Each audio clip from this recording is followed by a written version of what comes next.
We're going to talk about the power of a supply chains, and we have wonderful speakers. And I actually on the same stage with Shirley last year, so I'm so happy we were. And it's totally okay. And I'm super excited to welcome Christian and Williams to join us. William gave a super awesome keynote speech earlier today. If not, last year his keynote speech was fantastic, so don't miss out. So before we start, I would like to do a quick introduction. So why don't you introduce yourself very quick and tell us why are you here?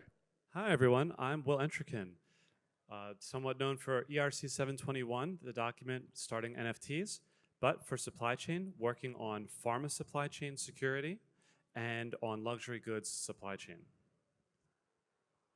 Shirley? Hi, I'm Shirley. I'm in the space now since 2016. Currently working on layer 1 called Partisia, which is providing privacy computation on public chain and offering it to other protocols out there, as well as for off-chain solutions. Hey there, everyone. My name is Christian Listerus.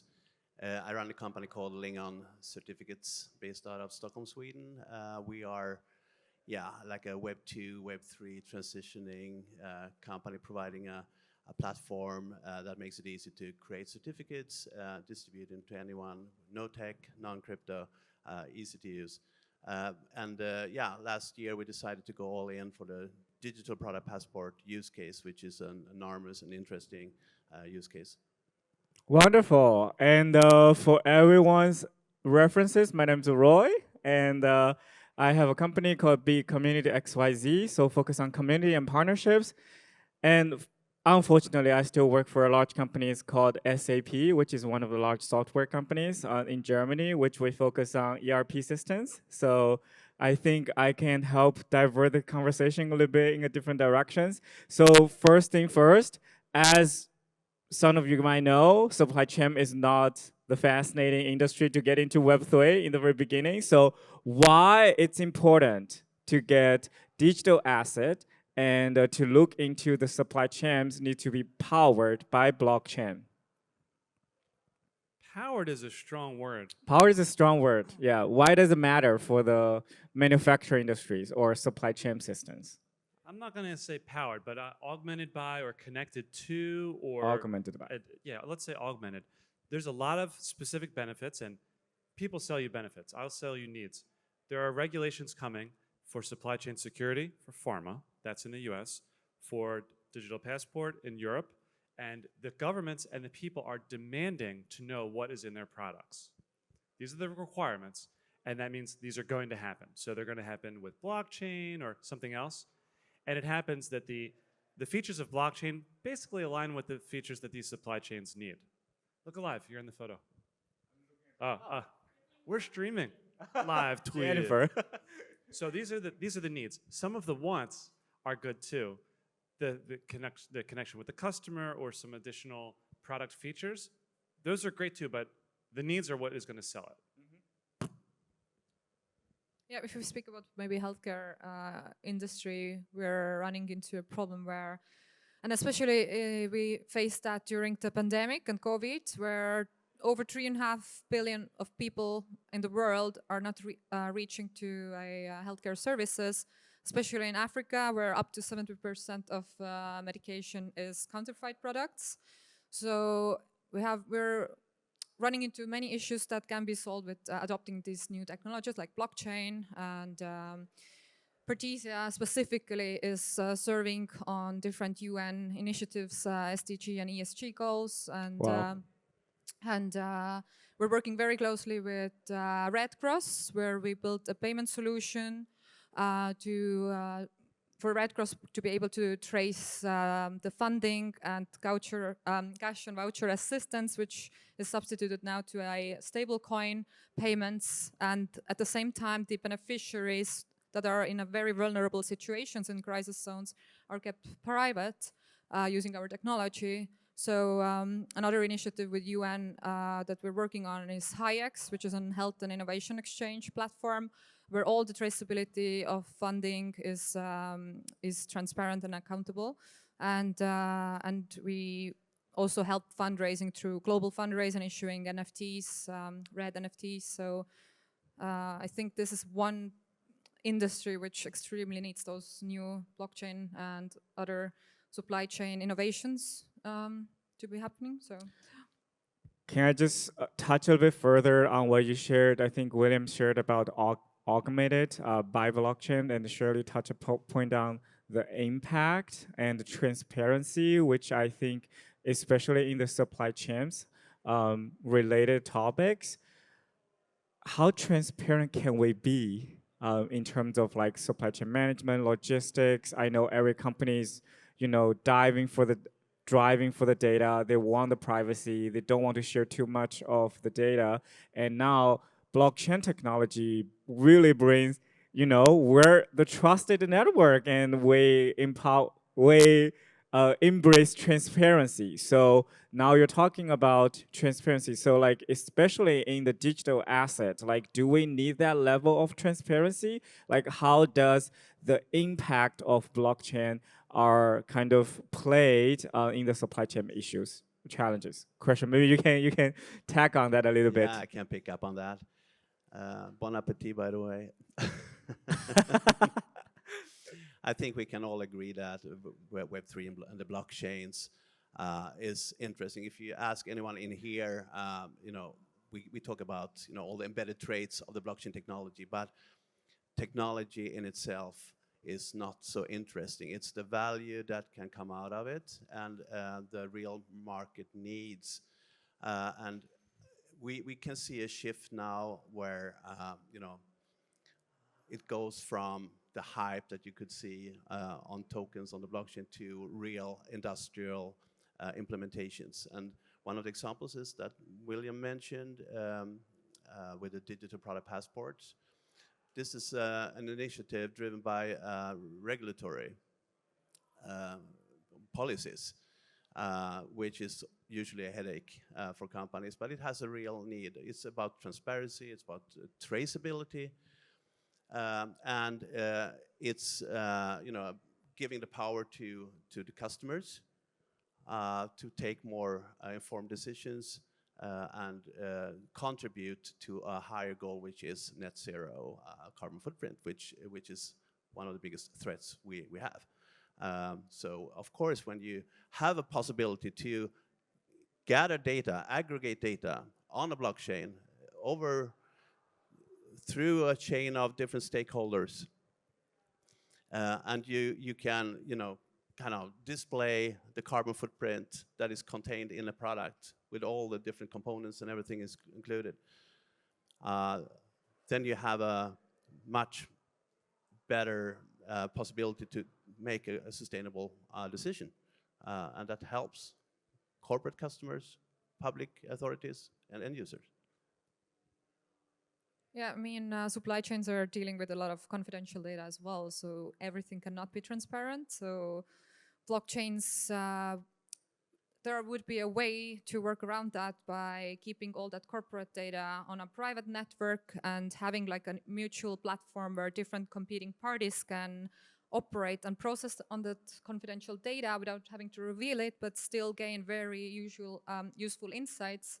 So that's something that we are working on. And especially in the rise of the enforcement of GDPR and data protection policies, especially in Europe and a couple of other jurisdictions, not everybody are able to use normal public chains like Solana or Ethereum. What do you think, William? I think certain applications require certain things to be public or private, and the minimum amount of information will be public. So, for example, in retail setting, we want to buy something. Maybe we care about the ingredients for the sustainability or for carbon. That will be in there. And it will be proved. It won't just be shown like, oh, 10 calories. No, you're going to be able to see the calories. You're going to be able to see the carbon or where it came from. Okay? So for goods where we care about fraud, there's actually a new feature that's coming.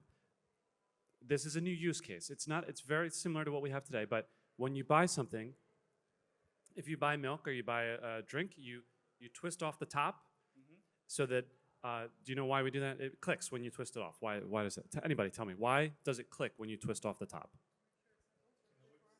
Yeah.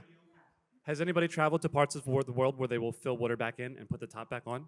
Right. Oh, cool. Right. I like your passport. Okay. So we're going to do that with other stuff, like drugs. And we're not going to use twist.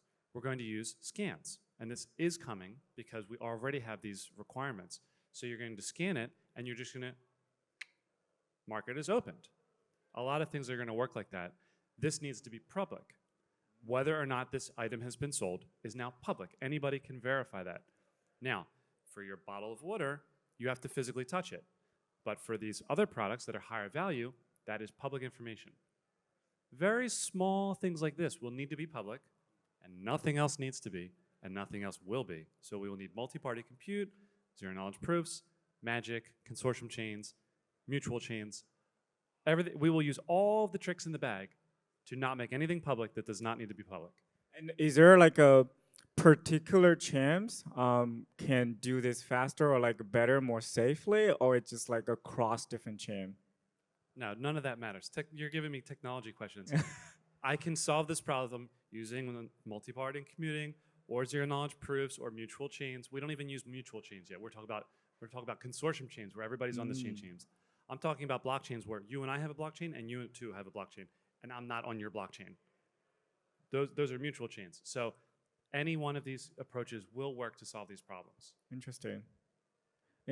And while we're talking about like giving that example for what we talk about like digital ID, like product digital ID, product digital passport, like how necessary it is for the future for consumer perspective to have this digital tracking traceabilities, to have like, let's say I want to have my Nike shoes shipped from, let's say like China to Germany. Like now I'm just tracking on the emails, and now hopefully with blockchain I can see like the traceability, like how important it is to the users and versus to the companies.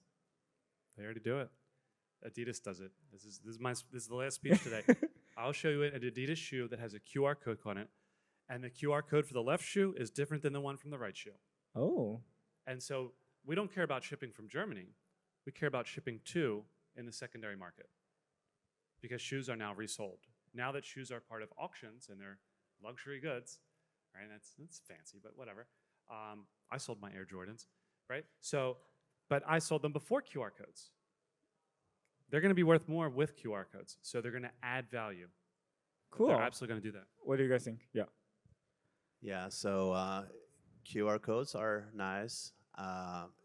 NFC chip is even more interesting when you can tap on something and you can have a kind of trust in the chip, in the physical chip. You actually need to be close to the product when you're tapping it. And creating that link between the product and the digital certificate is so interesting in many different ways. Of course, for the proof of authenticity, also for proof of ownership if you want, for enabling traceability. You can use that in supply chains in many different ways.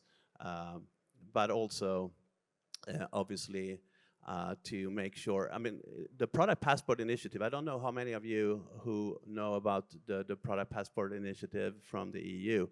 I'm quite surprised sometimes that it's such a big and massive transformation of the market, because every producing company in Europe will have to provide unique certificates to each product produced, not on a batch level.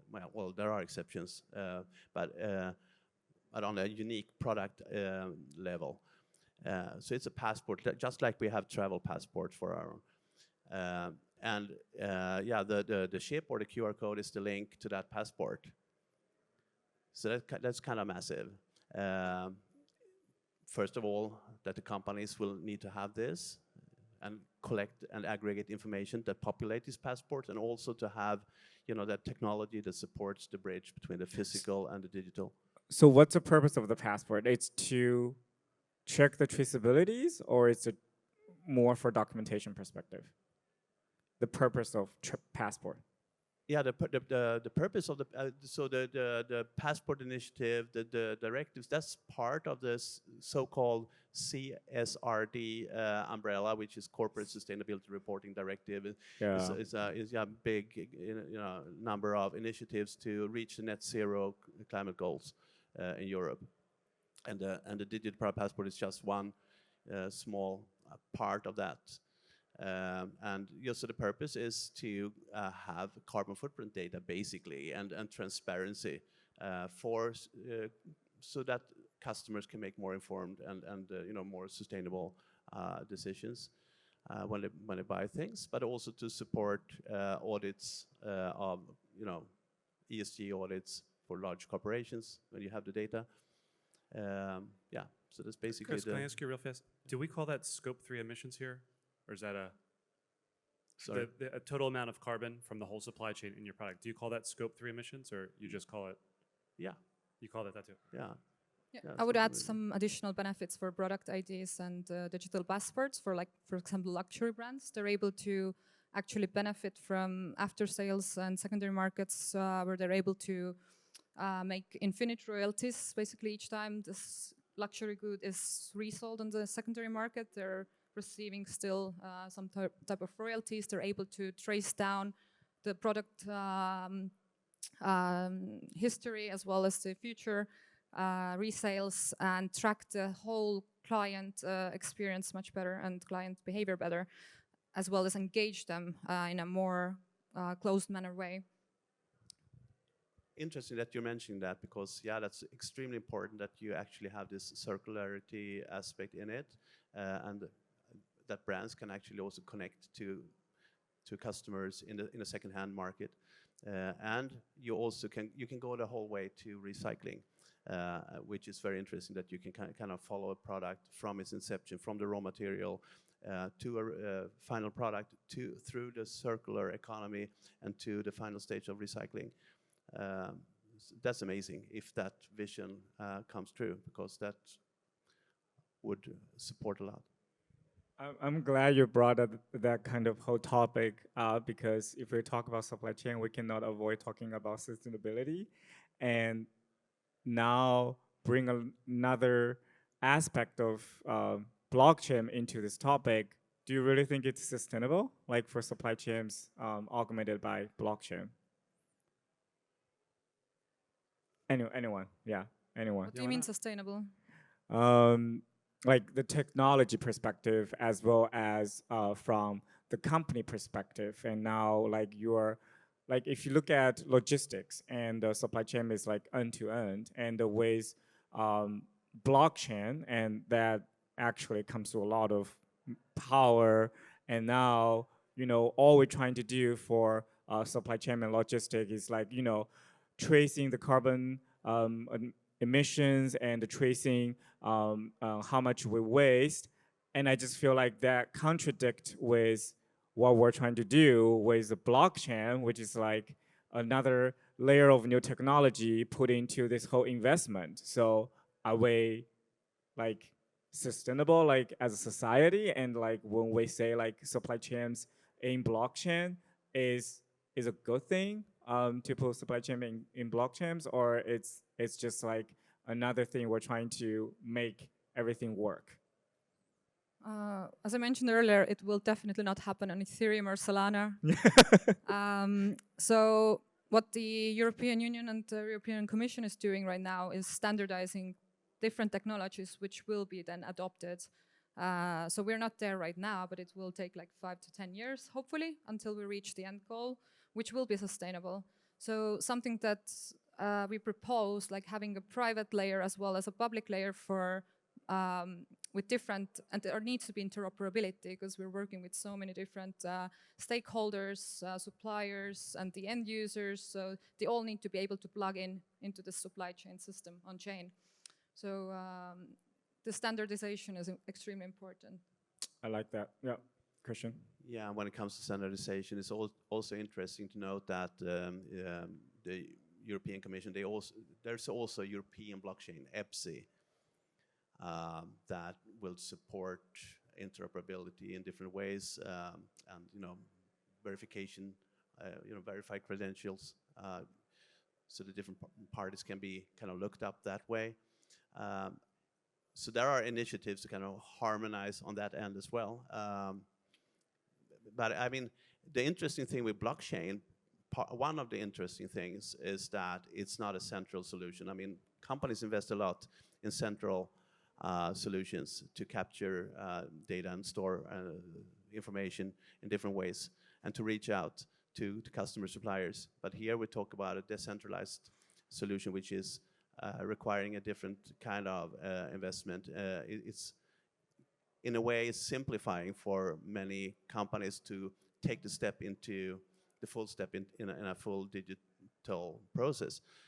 Like we're talking to many companies in the furniture manufacturing industry, they're not digital at all. So they're now doing a giant leap. They're digitalizing their processes and their business, and the distributed ledger is a good way of doing it to connect your supply chain that way. Cool. Anyone, you want to add anything? Yeah. The business to be sustainable means that your cost needs to be predictable. And so if we're going to be adopting a blockchain using a token, that's a non-starter. Shirley asked me about a project I was working on, and I said, oh, we're recording this information to the blockchain. She says, which blockchain? Great questions over here. And then she says, well, who's paying for the gas? And the company themselves is paying for the gas. So that means there's no cost to the end brand or the supply chain participant to buy gas. Gas is not something that they should ever think about because the price of gas is unlimited. That's the whole point. When we go to a Bitcoin conference, they're like, it goes up. Have you seen the charts for the prices for these tokens? They go through the ceiling. That is not sustainable if that is your cost. It's sustainable if you want to retire and you bought them, but it is not sustainable if those are your costs. And then, right? So we cannot take on business partners with uncapped costs. SAP, people use that. SAP prices are predictable. Many people, not most, 30, 40% of enterprise supply chain runs on SAP, and some on Oracle too. But that is a sustainable model, and there's enough ERP consultants out there that you can predict the price and they'll be there forever. Blockchain consultants, we don't know how long they'll be around.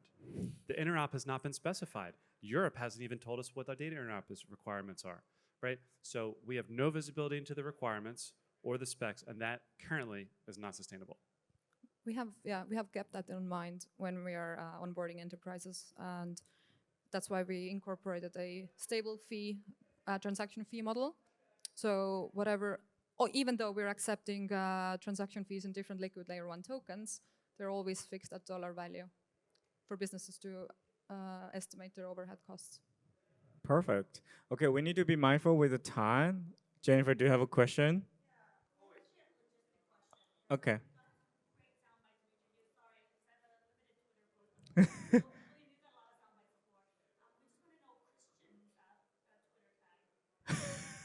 Question, Twitter tag. I don't have a Twitter tag. Sorry.